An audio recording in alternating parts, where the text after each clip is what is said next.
Introdução. Em certo sentido, esta história é uma autobiografia.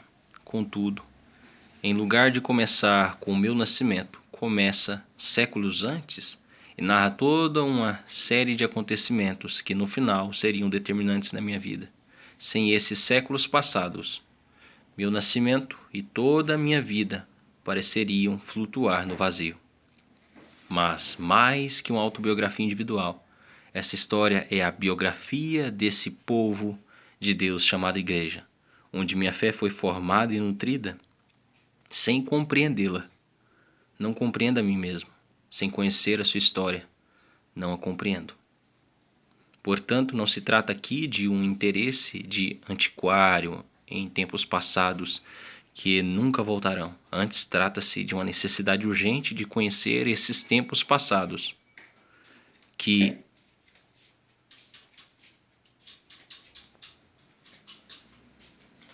seguem presentes ainda entre nós, limitando nossas opções, determinando nossas perspectivas e assinalando-nos o caminho em direção ao futuro.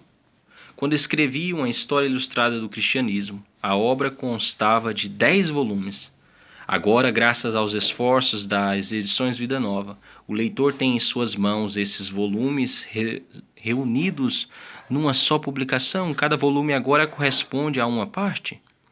A parte 1, a Era dos Mártires, leva-nos até o momento crítico em que Constantino tomou o nome de Cristo por estandarte, pondo fim dessa forma à perseguição do cristianismo por parte do Império Romano. Parte 2, a Era dos Gigantes, tratará dos desafios que a nova situação produziu, dos gigantes que os enfrentaram, Atanásio, Jerônimo, Agostinho e outros.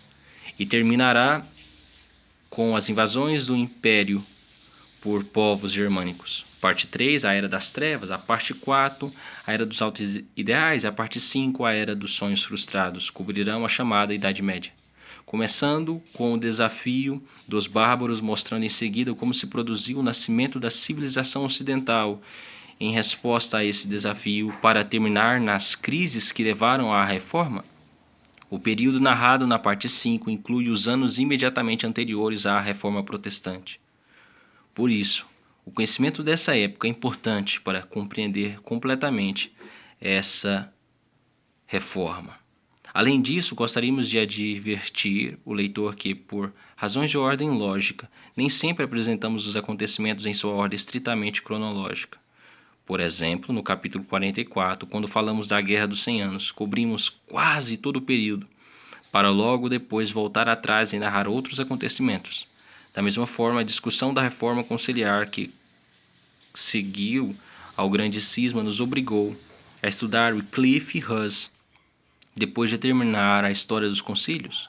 Por isso, convidamos o leitor a fazer uso constante da cronologia que aparece no início da parte 5. Dessa maneira, poderá ver a relação e a ordem no tempo de diversos acontecimentos que no texto são narrados separadamente.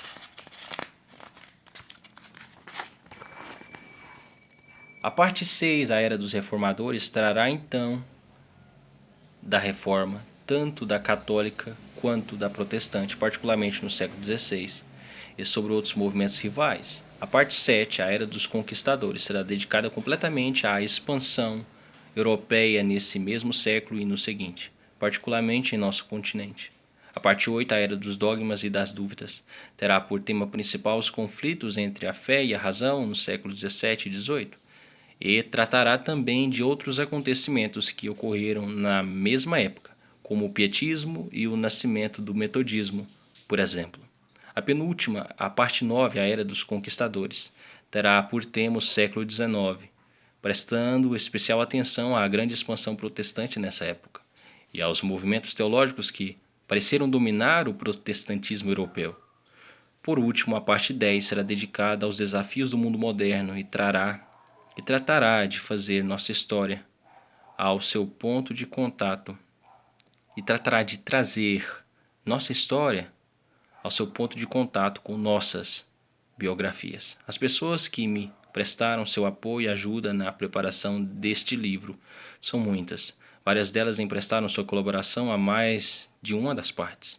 A todas elas quero expressar meus agradecimentos. Por fim, convido o leitor a que, ao ler as páginas a seguir, o faça no mesmo espírito com que foram escritas, com oração de que o Senhor da história nos fale através dela e nos chame a ocupar nosso lugar nela.